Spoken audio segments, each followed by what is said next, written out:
All right, everyone. If you're anything like me, you're bombarded with this health and diet information, like all of the time. Oh, absolutely. And sometimes it's really tough to cut through the noise. Yeah, definitely. Well, today we're going to take a deep dive into a really interesting topic, Yeah. something we've been seeing more and more of, especially when we talk about meat and those plant-based alternatives that are gaining popularity, heme iron. Right. We've got some expert opinions here, research articles, all sorts of stuff. Absolutely, yeah. And our mission today is pretty simple: to understand what the science actually tells us about heme iron. Yeah, Like, should we even be worried about this? right. It's a big question, isn't it? Like, is this something that deserves to be on our radar? Exactly. I think especially because we're hearing a lot about it now Yeah. with these plant-based meats and things. So, heme iron, let's break it down. Okay. What exactly is it, and where do we usually find it? So heme iron is a specific type of iron. It's bound to this molecule called heme. You find it in hemoglobin and myoglobin. Oh. Those are the proteins in muscle tissue. In animals. Yeah, in animals. Okay. And they're essential for carrying oxygen in the blood in the muscles. Yeah. But what's super interesting is that a very similar heme protein, like almost the same, Wow. is actually found in the roots of soybean plants. And this is what's being used in plant-based meat alternatives, Okay. like the Impossible Burger, to give it that, like, meaty flavor. So that's why they use it, the flavor. Yeah, it gives it that taste and aroma. Okay. So it makes sense why it's being used in those products. Right. But there are potential downsides, right? Yes, there are some concerns. Yeah. What are some of the big ones? Well, one of the main ones, and this is from some pretty big organizations, Okay. like the European Food Safety Authority. The EFSA. Yeah, the EFSA. Okay. They've raised concerns about a possible link to colon cancer. Oh, wow. Yeah.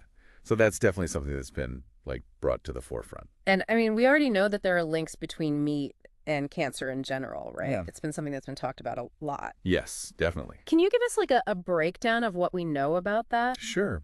So the IARC, the International Agency for Research on Cancer, Okay. they've classified processed meat, things like bacon, ham, hot dogs, all those good things, Okay. as a group 1 carcinogen. Group 1, so This is that's the highest level. like known to cause cancer. Yeah, known to cause cancer in humans. Okay. The same as like tobacco. Wow.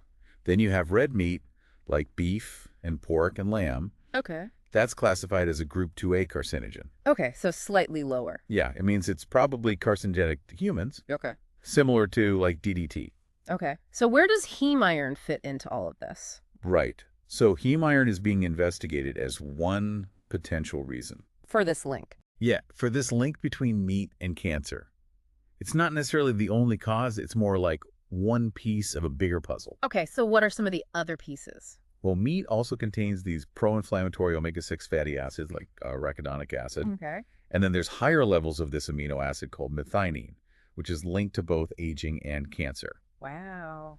You also have trans fats in some meat products, and then there are endogenous hormones like IGF-1, insulin like growth factor 1. Okay. And then we can't forget about things like hormonal growth promoters. That might be used in some places. Yeah, that might be given to animals in some farming practices, and also the possibility of pollutants that can build up. Like pesticides and things. Yeah, pesticides, formaldehyde, things like that. So it's more about looking at like the whole picture. Right. It's not about blaming one single thing. And I also remember reading something about how the way we cook meat can play a role too. Absolutely.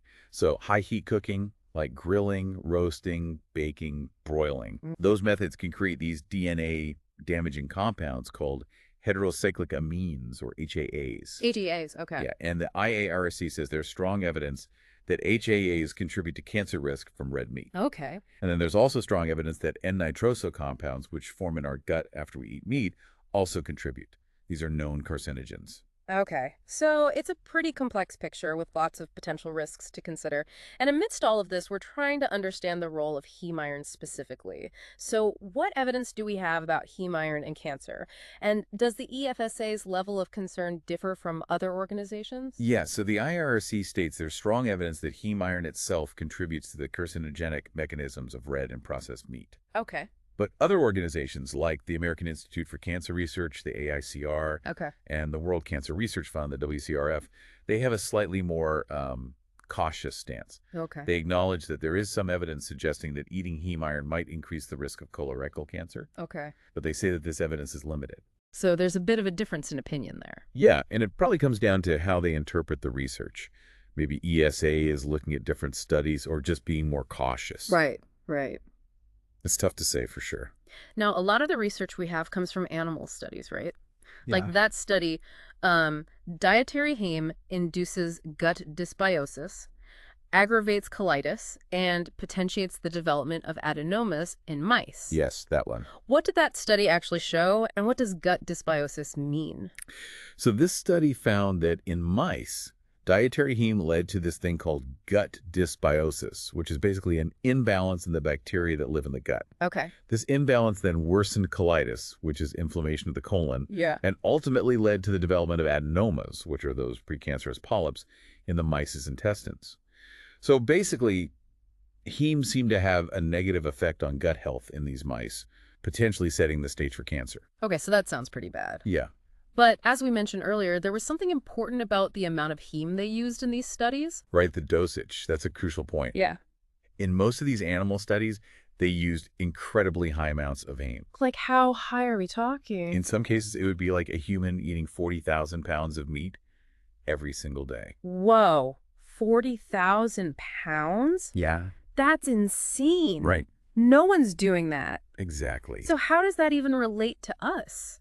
That's the thing. Even at lower doses in some studies, it would still be like a person eating a dozen Impossible burgers every day. Wow. Okay, so it's starting to feel a little less relevant. Exactly. Yeah. It's important to keep that in mind when you see these headlines about heme cancer, Right. because most people aren't even close to those levels of heme intake. So it might show a biological effect, but But at those extreme levels, it's really hard to say what it means for us in our normal diets. exactly. There was another study that claimed to use nutritional doses of heme to see if it was a main factor in meat-related colon cancer. Right. And they did find a significant increase in tumors in the animals. Yeah. But even then, But even in that study, the amount of heme they gave the animals was 500 times higher than what's found in typical human diets. so that's still like a huge amount. Yeah, like over 20 pounds of meat a day. So the point is, these animal studies might give us some clues, but we can't just assume they apply to us directly. Right. Plus, there are differences between species. Yeah, mice aren't humans. Exactly. Mm. Their bodies work differently. Their gut bacteria are different. How they process food is different. So even if the doses were more realistic, we still couldn't be sure if it would be the same for humans. Right, exactly. That's why, according to the sources we have, the next step is to do clinical studies in humans. Okay, so that makes sense. We need to actually see how it affects people. Exactly. All right, so let's recap all of this for our listeners. Okay, Heme iron is what gives meat its flavor, that's right. and it's used in plant-based alternatives to make them taste more like meat. Exactly. There are concerns about heme iron and colon cancer, but different health organizations have different levels of certainty about this link. That's true. We know that red and processed meats are linked to an increased risk of cancer, Right. and this is due to a number of factors, not just heme iron. Yeah. Things like high heat cooking and those N-nitroso compounds that form in our gut. Exactly. And a lot of the evidence we have about heme iron and cancer comes from animal studies, Right. where they use extremely high doses of heme iron, Yes. which makes it hard to know how relevant it is to what people actually eat. Right. Exactly. So for our listeners out there, as you try to make sense of all the dietary information out there, remember that the story of heme iron is a complicated one. Definitely. There's evidence to suggest a potential link between high levels of heme iron and cancer risk. Yeah. But a lot of that comes from those animal studies with huge doses. Right. So more research is needed, especially in humans. Absolutely. And it's important to remember that there are a lot of factors at play here. It's not just about heme iron. Right. So what else should our listeners be thinking about? Well, given all of this, it's worth considering other aspects of your diet and cooking habits. Maybe look into the effects of high heat cooking more. Okay. Or think about the overall balance of your diet. Yeah, that makes sense. Ultimately, it's about making informed choices for your health. And that starts with understanding the nuances and looking at the bigger picture. Well said. Thanks. That's all the time we have for today, folks. Thanks for listening. But keep those questions coming, and we'll continue to deep dive into more fascinating topics. We'll see you next time. Stay curious out there.